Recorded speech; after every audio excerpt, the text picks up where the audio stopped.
Annesi ve babasının film gibi olan hayat hikayeleri sizi şaşırtacak. Yatırım yöneticiliğinden Mossad başkanlığına yükselen kariyeri de öyle. İranlı hackerlar tarafından evinin uydu görüntüsüne kadar birçok özel bilgisi basına sızdırılan bir Mossad lideri, ancak Savunma Bakanı Yoav Gallant'ın bile kendisiyle baş başa görüşmesi yasaklandı. Hem de başbakanın emriyle. Geçen gün yaptığı her Arap anne şunu bilmelidir ki, eğer oğulları 7 Ekim saldırılarına ortak olmuşsa onlar artık ölüdür tehdidiyle tekrar gündeme oturdu. İsrail-Hamas arasındaki esir takasları onun yoğun çabalarıyla gerçekleşti. Profilde bugünkü konuğumuz 28 yıllık Mossad ajanı, şimdinin Mossad lideri David Barnea.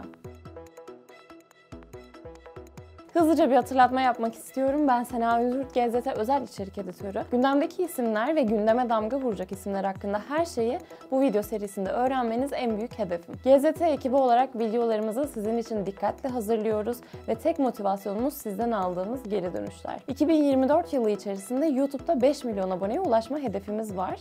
Siz de kanalımıza abone olup videoya yorum ve beğeni bırakırsanız çok mutlu oluruz. O zaman vakit kaybetmeden videomuza geçelim. David Barnea, 29 Mart 1965'te İsraillilerin Ashkelon dediği Askalan kentinde doğdu. Annesinin de babasının da hayat hikayesi film gibi diyebiliriz. Babası Joseph 3 yaşında ailesiyle birlikte Nazi Almanyası'ndan kaçtı ve İsrail'e göç etti. İsrail'in en fakir şehirlerinden birinde aşırı dindar bir Siyonist okulunda okudu. Çok genç yaşta Palmah'a katıldı. Palmah ne diye soracaksınız? Palmah bir yeraltı Siyonist örgütü olan Haganah'ın askeri kanadı. Filistin'in henüz İngiliz mandası olduğu ve İsrail diye bir devletin olmadığı bir dönemde kuruldu. Amacı Yahudileri bu topraklarda toplamak, Filistin'de İngiliz mandasından kurtulmak ve kendilerine ait olduğunu inandıkları toprakları geri almaktı. David'in babası da 16 yaşında bu yeraltı ordusuna katılmıştı. Bu yeraltı ordusunun üyeleri İsrail'in kuruluşundan sonra İsrail ordusu İDF'nin kemik kadrosu olacaktı. Bu örgüt genç Yahudi yönlülerden oluşuyordu ve genellikle kırsal bölgelerde kibutz ve moşav gibi tarım kooperatifi yerleşimlerinde hem para kazanıp hem de saklanarak örgütlenme sağlıyorlardı.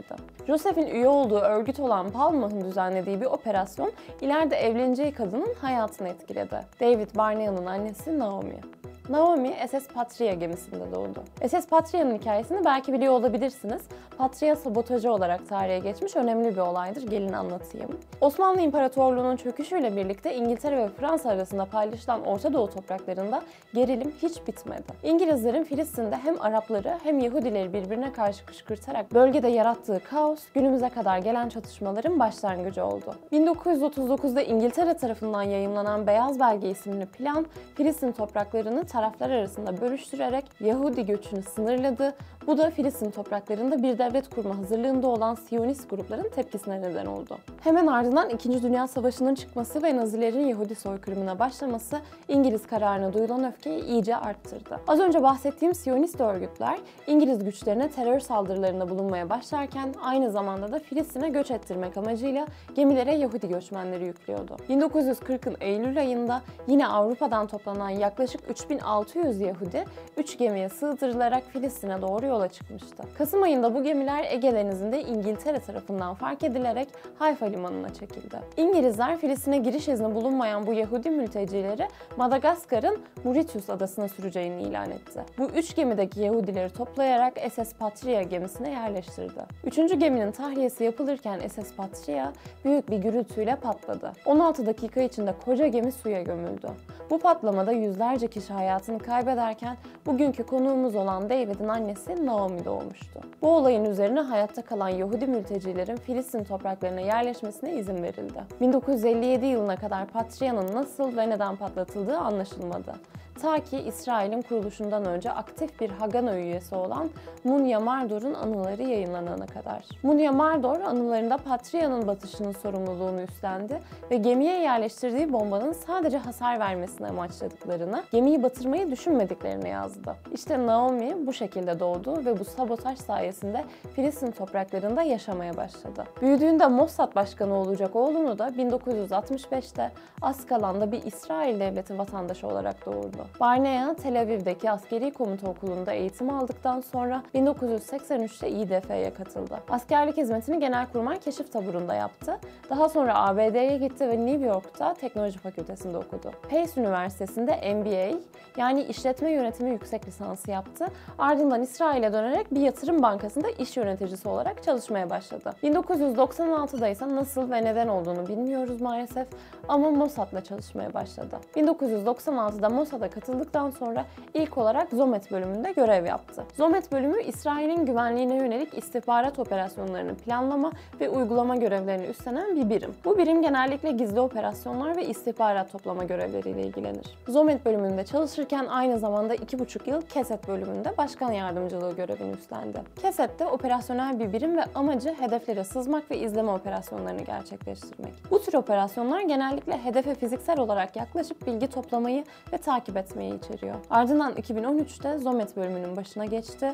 Bu pozisyonda önceki görevinden daha üst düzeyde sorumlulukları vardı artık. İsrail'in güvenliği açısından stratejik öneme sahip operasyonların yürütülmesine başkanlık etti. Bölümün başkanı olarak görev yaptığı süre boyunca Başbakanlık ödülleri ve İsrail Savunma Ödülleri gibi çok sayıda ödül aldı. Yükselişi durmadı, devam etti ve 2019'da Mossad'ın başkan yardımcısı olarak atandı. Haziran 2021'de ise Yossi Cohen'den Mossad'ın başkanlığını devraldı. Hala Mossad'ın en üst düzey lideri olarak İsrail'in ulusal güvenliğine ve istihbarat operasyonlarının genel yönetiminden sorumlu. Kendisinin kafayı cidden taktığı bazı konular var tabi. İsrail'in en büyük düşmanının İran olduğunu herkes bilir. Ancak David'in bu konuya olan ilgisi çok daha fazla. İran'a karşı olan özel dikkat Netanyahu'nun direktiflerinden kaynaklanıyor olabilir tabii. Çünkü Netanyahu, Barnea'nın Mossad başkanlığına atama töreninde yaptığı konuşmada her birinize emanet edilen ilk görev İran'ın nükleer silah tedarikini engellemektir. En büyük görev budur, dedi. Barnea'nın döneminde de İran'ın askeri kapasitesine zarar vermeye yönelik bolca operasyon düzenlenirken nükleer silah çatışmalarının yürütüldüğü yerlerde bundan nasibini aldı. Tabii sadece İran'ın askeri gücünü yok etmeye yönelik çalışmalar yapmıyor Mossad. Gözdağı için direkt toplulukları da öldürmeyi göze alıyor. Geçtiğimiz günlerde dünya gündemine bomba gibi oturan bir şey oldu. İran'da bir anma töreninde 2 bomba patlatıldı. Bu anma töreni 4 yıl önce ABD tarafından bir suikastla öldürülen Kasım Süleymani için yapılmıştı. Kasım Süleymani, İran Devrim Muhafızlarının seçkin birliği Kudüs Gücü komutanıydı. ABD'nin insansız hava aracı saldırısında öldürülmüştü. Geçtiğimiz günlerde yapılan anma töreninde yüzlerce insan onun için toplanmıştı. Süleymani'nin mezarının 700 metre uzağında ilk patlama gerçekleşti. Hemen ardından ikinci patlama ise 1 kilometre uzaklıkta meydana geldi. Patlayıcılar asıl noktaya uzak oldukları ve en yoğun bölgede olmadıkları için herhangi bir güvenlik kontrolünden geçmediler. Bu patlamalarda 100'den fazla insan hayatını kaybetti, 60'a yakın kişi ise yaralandı.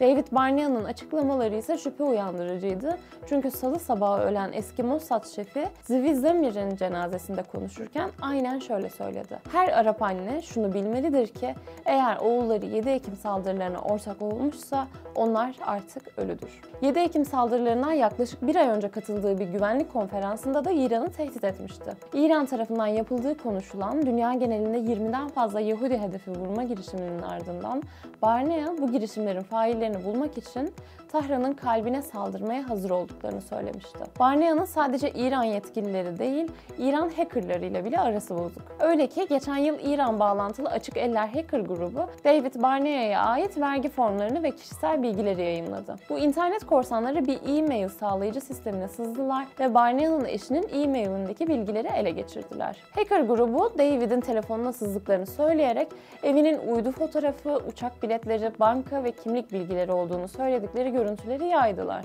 İsrail Başbakanlık Ofisi verilerin eski olduğu yönünde bir açıklama yaptı. Yine yakın tarihlerde İsrail İçişleri, Sağlık, Adalet ve Sosyal İlişkiler Bakanlıklarının ve Başbakanlık Ofisi'nin sitelerine başka bir hacker grubu tarafından siber saldırı düzenlenmişti. Tabii bunların arasında en çok ses getiren Mossad Başkanı David Barnea'nın görüntüleriydi. Özellikle de şu eşine gönderdiği tahmin edilen pozu çok konuşuldu. Ne diyelim, Mossad Başkanı da olsan eşini güldürmek görevindir. Bunlar bir yana, Barnea'nın bir görevini daha size aktarayım izin verirseniz. David Barnea, İsrail-Hamas arasında gerçekleştirilen esir takasında büyük bir rol oynadı. Hamas'la rehine anlaşmalarına varmak için CIA Başkanı Bill Burns ve Katar Başbakanı Şeyh Muhammed bin Abdurrahman Al Thani ile görüşmüştü. Netanyahu'nun sert tavrına ve askeri tepkiyi tutmasına karşılık David bu konuda Hamas'ın elindeki rehineler için daha uzlaşmacı bir tavır sergiliyor diyebiliriz. Videonun tamamını izleyenler için tekrardan bir öneride bulunmak istiyorum. istiyorum. Eğer bu konularla ilgileniyorsanız, gündemi yakından ve gerçekten takip etmek istiyorsanız GZT YouTube kanalımızda size hitap edecek birçok videomuz var. Abone olup videolarımızdan haberdar olabilirsiniz. Ben Sena Özgürt.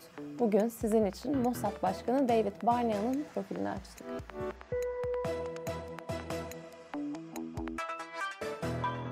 Annesi ve babasının film gibi olan hayat hikayeleri sizi şaşırtacak. Yatırım yöneticiliğinden Mossad başkanlığına yükselen kariyeri de öyle. İranlı hackerlar tarafından evinin uydu görüntüsüne kadar birçok özel bilgisi basına sızdırılan bir Mossad lideri, ancak Savunma Bakanı Yoav Gallant'ın bile kendisiyle baş başa görüşmesi yasaklandı. Hem de başbakanın emriyle.